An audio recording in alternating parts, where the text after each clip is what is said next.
शिवसेना की राष्ट्रीय कार्यकारिणी की आज बैठक हो रही है और बैठक से पहले शिवसेना नेता संजय राउत ने कहा कि पार्टी को कोई इतनी आसानी से हाईजैक नहीं कर सकता है। शिवसेना प्रवक्ता ने कहा कि पैसे के बल पर कोई पार्टी को खरीद नहीं सकता, जो बाहर हैं वो अपनी विधायकी बचाएं। साथ ही उन्होंने कहा कि मौजूदा संकट को वो संकट नहीं मानते और ये पार्टी के विस्तार का अवसर है।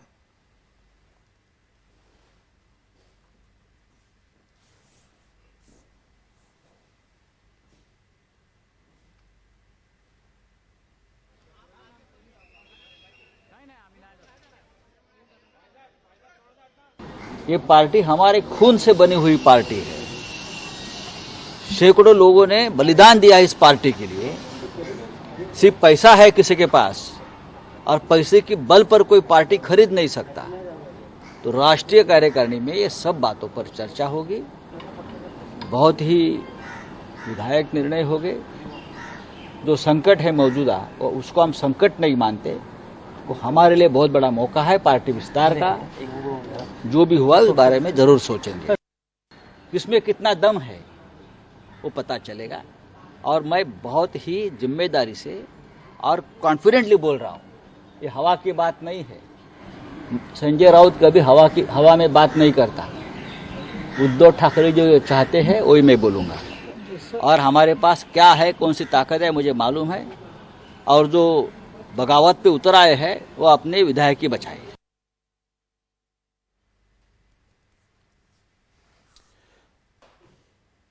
अभिषेक हमारे साथ जुड़ गए हैं, उनके पास चलते हैं। अभिषेक, संजय राउत कह रहे हैं कि हवा में बात नहीं कर रहे हैं और ये विस्तार का मौका है उनके लिए। कौन सी ताकत है उनके पास, उनको पता है। कौन सी ताकत अब शिवसेना के पास नजर आ रही है जो इतना मजबूत अब उद्धव ठाकरे दिख रहे हैं और शिवसेना दिख रही है?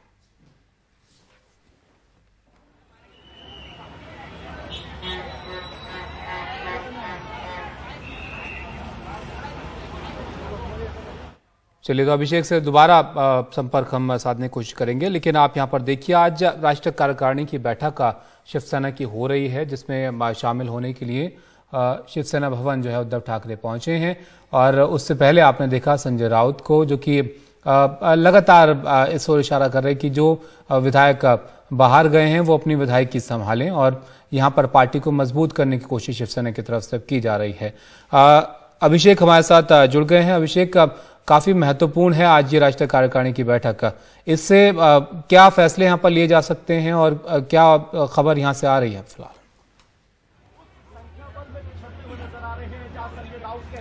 देखिए, जो मैं इस समय सेना भवन पे हूँ, मेरे साथी अल्ताफ आपको सेना भवन पे दिखा देंगे कि आपने तस्वीरों में ये सेना भवन देखा होगा।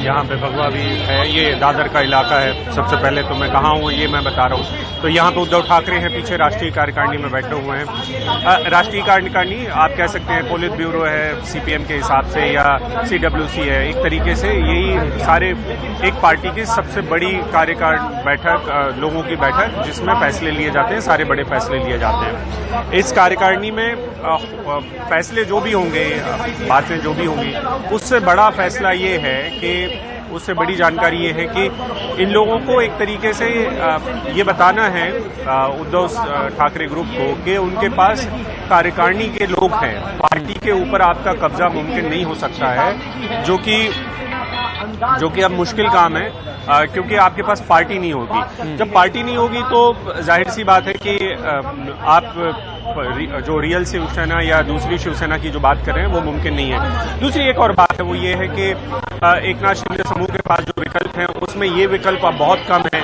कि वो बाकी की जगहों पर एक तरीके से क्लेम कर सके कि वो रियल शिवसेना है, क्योंकि जो कानूनी पेचीदगियां हैं वो उनके सामने आने वाली है। पहली बड़ी कानूनी पेचीदगी तो डिप्टी स्पीकर ने दे दी है। और जो अभी हमें जानकारी मिली है एकनाथ शिंदे ग्रुप से, वो ये कि डिप्टी स्पीकर ने जो नोटिस जारी किए हैं उसके खिलाफ ही एकनाथ शिंदे समूह सुप्रीम कोर्ट का रुख करेगा। सुप्रीम कोर्ट में जाकर वो ये कहने वाले हैं कि डिप्टी स्पीकर के खिलाफ हम पहले ही अविश्वास बता चुके हैं, इसलिए अब वो जो भी फैसला ले रहे हैं या वो जो भी काम करेंगे उस पर हमारा यकीन नहीं बचा हुआ है। इसलिए आप डिप्टी स्पीकर को चुनवाने में हमारी मदद करें। और एक तरीके से वो सुप्रीम कोर्ट से ये आदेश चाहेंगे अपनी दलीलों के मार्फत कि सुप्रीम कोर्ट उनको इस बात की इजाजत दे कि सदन में आकर डिप्टी स्पीकर का चुनाव हो जाए। और जैसे ही डिप्टी स्पीकर का चुनाव होगा त्यों ही ये बात साफ हो जाएगी कि नंबर्स कहां पर हैं। इस बात को साबित करना चाहता है एकनाथ शिंदे समूह बीजेपी के साथ मिलकर। लेकिन जो बड़ी पेचीदगी है वो ये है कि उसके पहले निलंबन हो सकता है या नहीं हो सकता है। तो उसको लेकर एक तरीके से डिप्टी स्पीकर ऑफिस को वहां पर जाके सुप्रीम कोर्ट में ये साबित करना होगा कि उनके अख्तियार में था, पहले उनको नहीं बताया गया, कि उनका विश्वास नहीं है, और उसके बाद ये दरअसल एक सोची समझी रणनीति के तहत दूसरा कदम उठाया गया है। डिप्टी स्पीकर के या स्पीकर के अपने अधिकार हैं, चूंकि स्पीकर नहीं है इसलिए उनके डिप्टी स्पीकर के पास ही सारे अधिकार हैं। तो डिप्टी स्पीकर जाकर ये कह सकते हैं कि तो ये कानूनी लड़ाई सुप्रीम कोर्ट में पहुंच जाएगी, लेट होगी, इसको स्ट्रेच किया जाएगा।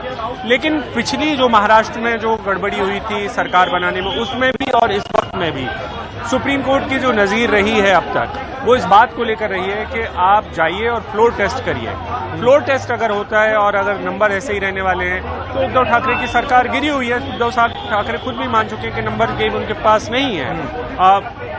वो पहले तो इसी तरीके की बातें कर रहे थे, और अभी भी जो पूरी लड़ाई चल रही है वो इस बात की चल रही है कि रियल शिवसेना किसके पास है, बचेगी या नहीं, पार्टी किसके पास बचेगी। और जिस तरीके से एकनाथ शिंदे समूह तेजी से आगे बढ़ रहे हैं, वो अपने आप को अब नया नाम दे रहे हैं शिवसेना बाला साहब प्रमुख पार्टी।